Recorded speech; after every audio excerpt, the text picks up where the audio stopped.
ग्वालियर के मुरार क्षेत्र में 24 नवंबर को उदय ज्वेलर्स और विवाह साड़ी की दुकानों पर 4 नकाबपोश बदमाशों ने फायरिंग की थी। एएसएसपी धर्मवीर सिंह के निर्देश पर त्वरित कार्रवाई करते हुए पुलिस ने 48 घंटे के भीतर इस गंभीर वारदात का पर्दाफाश किया। पुलिस ने 8 विशेष टीमें गठित की और तकनीकी साक्ष्यों के आधार पर मुख्य षड्यंत्रकारी अरविंद यादव और शूटर हिमांशु यादव उर्फ छोटू सहित कुल 5 आरोपियों को गिरफ्तार किया। अन्य पकड़े गए आरोपियों में कपिल यादव और अमन यादव भी शामिल हैं, जिन पर सबसे पहले ही हत्या के प्रयास, रंगदारी और आर्म्स एक्ट जैसे गंभीर मामले दर्ज हैं। पुलिस ने आरोपियों से हथियार और कारतूस जब्त किए हैं। इस प्रभावी कार्रवाई से शहर में दहशत कम हुई है और व्यापारी वर्ग ने राहत महसूस की है। ये जो मुरार में घटना हुई थी, ये निश्चित रूप से बहुत ही गंभीर और संवेदनशील घटना थी। किसी भी व्यवसायिक प्रतिष्ठान में इस प्रकार की घटना होना चिंता का कारण थी। इस घटना को बहुत ही पुलिस विभाग ने गंभीरता से लिया। आदरणीय डीजीपी साहब के भी लगातार इस संबंध में निर्देश प्राप्त हुए थे और हमारे आईजी साहब भी लगातार इस घटना की मॉनिटरिंग कर रहे थे। इस घटना को ग्वालियर पुलिस ने भी चुनौती के रूप में लिया। ग्वालियर पुलिस के जितने भी अधिकारी यहाँ बैठे हुए दिख रहे हैं, एडिशनल एसपी अनु बेनीवाल, विदिता डागर मैडम, सुमन, सीएसपी नागेंद्र, मनीष, अतुल और क्राइम ब्रांच की हमारी सारी टीम है, इनको अलग अलग जिम्मेदारी दी गई थी और ये चुनौती ली थी कि हम इनको 48 घंटे के अंदर इस घटना को करने वाले आरोपियों को गिरफ्तार करेंगे, उनको कस्टडी में लेके आएंगे।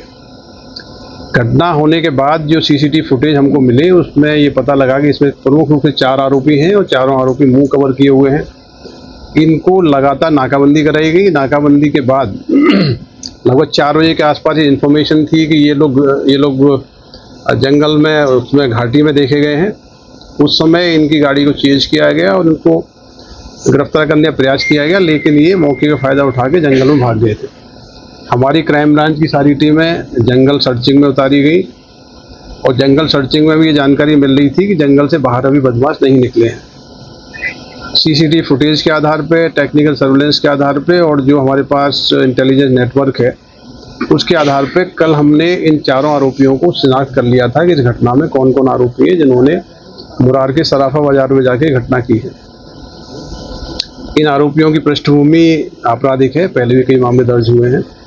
कल ही इन आरोपियों की गिरफ्तारी के लिए पृथक 10,000 रुपये के इनाम की घोषणा की गई थी। इनके मूवमेंट को हम लोग लगातार ट्रैक कर रहे थे और जो मूवमेंट्स के आधार पर जानकारी मिली, पुलिस ने लगातार काम करते हुए अनु बेनीवाल मैडम और सभी अधिकारियों ने मिलकर अलग अलग टीमों ने काम किया। हमारी टीमें झांसी, दतिया, भिंड, मुरैना कई स्थानों को भेजी गई थी। अभी इस घटना का जो प्रमुख आरोपी है जिसने कि व्यवसायी की दुकान में घुस के फायरिंग की थी और जिसने फायर करके चोट पहुंचाई थी, वो आरोपी की शिनाख्त हिमांशु यादव के रूप में हुई थी।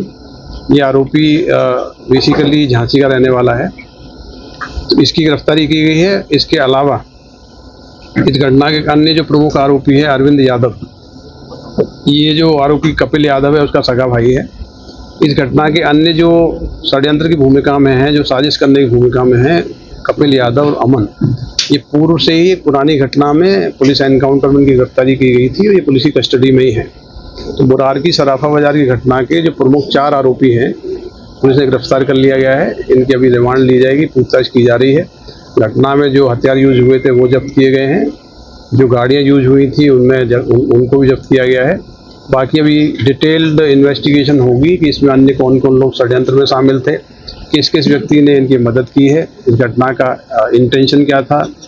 ये सारे पहलुओं पे बहुत विस्तृत जांच की जाएगी और इनके जो भी सहयोग में या किसी प्रकार का भूमिका में जो भी आरोपी होंगे उनको भी बहुत शीघ्र गिरफ्तार किया जाएगा। ये बहुत ही टाइम बाउंड, बहुत ही त्वरित और प्रभावी ऑपरेशन था। इसमें हमारी सारी महिला अधिकारी खुद इस ऑपरेशन को लीड कर रहे थे और लगातार 48 घंटे तक इन्होंने चेज किया, इन्वेस्टिगेट किया। फाइनली विदिन 48 आवर्स जो प्रमुख आरोपी हैं पुलिस की कस्टडी में, पूरे केस को वर्कआउट कर लिया गया है। अब इसकी डिटेल इन्वेस्टिगेशन करेंगे और इसमें जो अन्य कुछ आरोपी शेष बचे हैं उसको भी हमारी टीमें लगातार कार्य कर रही हैं। पूरी पुलिस की टीम इस चुनौती में खरी उतरी है। हमारी क्राइम ब्रांच की टीमों ने बहुत ही महत्वपूर्ण जिम्मेदारी इसमें निभाई है।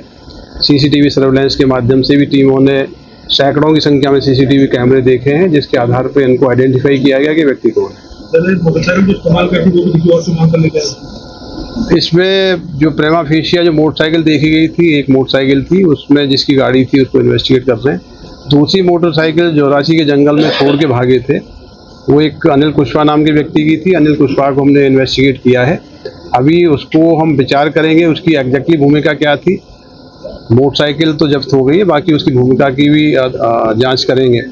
इस पूरी घटना में जिन लोगों ने सहयोग किया है, हथियार उपलब्ध कराए हैं, वाहन उपलब्ध कराए हैं या शेल्टर उपलब्ध कराई है, उनके खिलाफ भी सख्त कार्रवाई की जाएगी। सर, इनके अलावा और भी कोई आरोपी? जी हाँ, अन्य जो आरोपी हैं उन पर भी नाम घोषित है, उनको भी शीघ्र गिरफ्तार किया जाएगा।